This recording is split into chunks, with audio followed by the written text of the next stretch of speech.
Yo, what's up, YouTube? Travis here from the Honest Vape Reviewer, and I'm going to do something a little different today. I'm not doing a review, I'm not doing a tutorial, nothing like that. I just wanted to talk to you guys about something really quick in regards to the Clapton coil in both the sub-tank mini and the top tank mini in the Kanger RBA section.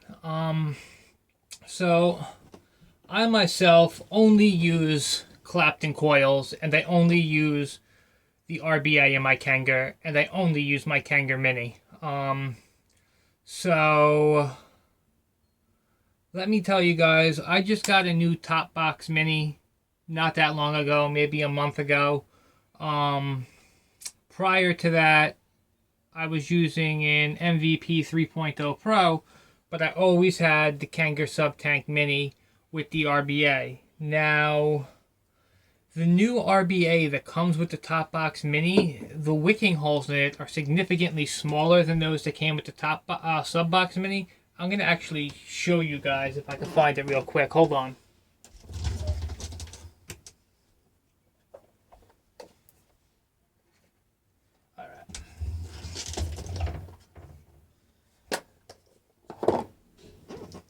Alright guys, so check this out.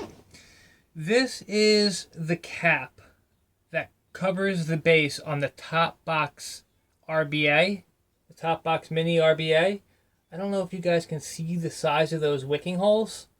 I hope you can. I'm using my phone as a camera right now, so it's probably not the best quality, although it is a pretty good camera as far as pictures go.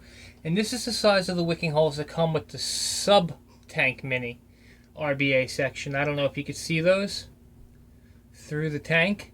Now, believe it or not, my sub-tank Mini RBA just shorted out on me the other day. So I am using the top tank Mini RBA base, but I put the cap from the sub-tank Mini on here, because I wasn't even going to attempt to play with this thing. Like, I don't know how these wicking holes are even for real right now. But that's not what this video is about. This video is about the Clapton coil in the Kanger RBA. Now let me start by saying I am going to do a tutorial video on how to build these and how to put them in here. I just don't have 32 gauge wire right now. I have to pick some up. But I got bored yesterday, decided to look up some videos to see if I could find any tricks on actually getting the Clapton coils in this RBA, because this, it's a pretty small RBA to work with. I only use Claptons. I've been building on this thing for over 6 months now. I always get a 0.3 coil. I do 5 wraps. So I just want to touch on this because I don't want you guys watching these videos from these other guys on YouTube and doing what they're telling you to do, because you're going to end up with a garbage coil. I saw a couple videos where they said that the only way you could fit a Clapton coil in here is if you do a 26 gauge wire wrapped in a 32 or a 36 gauge on a 3mm wrap 4 times. That's ridiculous. That's absurd. That's such a silly coil. You're going to end up with like 0.9, 1.2 ohms. It's pointless then at that point. I saw somebody else who did something else relatively small. I think they did maybe a 24 gauge wrapped in like a 42 gauge, but they did 4 3mm wraps. Those are small coils, man. You're gonna end up with like a 0.6, 0.7 at best with that one. So I just want to tell you guys what I do. And then as soon as I get some 32 gauge wire later in the week, I'm going to make it. I don't actually need to make any right now. I have a couple that I make in advance. Just whenever I make my Claptons, I make a pretty long length, and then I make my coilers right off the jump. But listen, guys, this is the way to do it. As you can see, if you can see, on the top right here, I have 0.32 ohms. That's what I get. That's what I stick with. I love it. I'll show you the coil, too, because I have one made right now. So I can even show you the coils.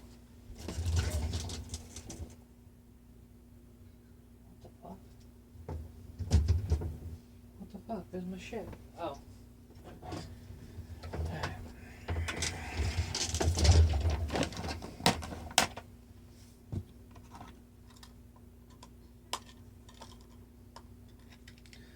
show you what one of my clapton coils looks like when it's all said and done.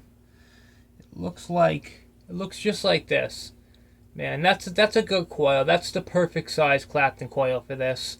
And this is no shenanigans, no 26 gauge wrapped in a 36 or a 24 wrapped in like a 42. That's ridiculous. So here's what I do, guys. I use 22 gauge coil master wire, 22 gauge. Take a length, put it in the drill, I grab the other end of it, spin it for 5 seconds, straighten the wire. That simplifies the shit out of your life when you go to clapton it. Then is what I do is I take some 32 gauge wire, and is what I do with that is I feed it through one of these doohickeys right here. And let me tell you what this is. This is those pen vapes that they sell. This is one of the kangertech coils for a pen vape. I hollowed it out, and I'm going to show you why. Like I said, I don't have any 32 gauge wire right now, guys. But basically, this is why. Here's a 22 gauge piece right here. All right, so what I'll do, guys, is I'll feed the 32 gauge right through this hole until it pops out of this hole, right?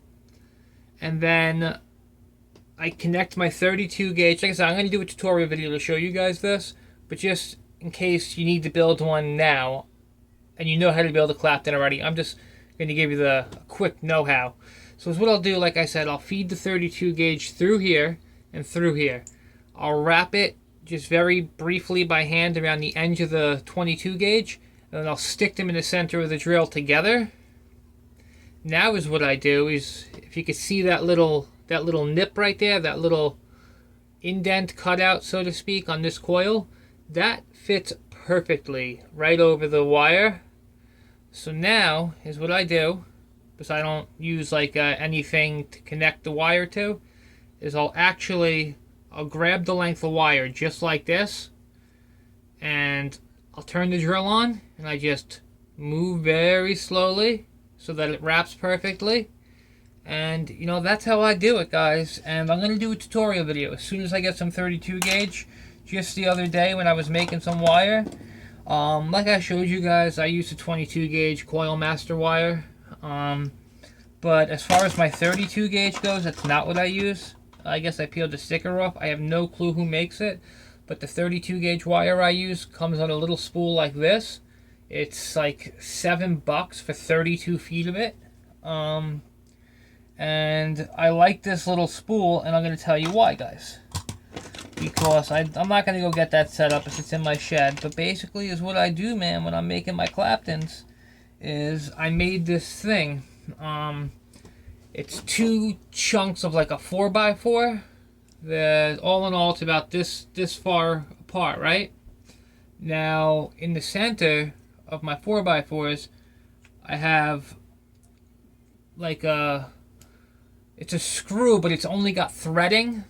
It's actually an eye hook, a really long eye hook, but it's thin and it's only got threading at maybe the first 1.5 to 2 inches of it. So, and it's thin, it fits right in there. So I just slide this on, I screw the other end of the 4x4 on, that sits on my counter, right? And then it just spins as I'm doing the drill.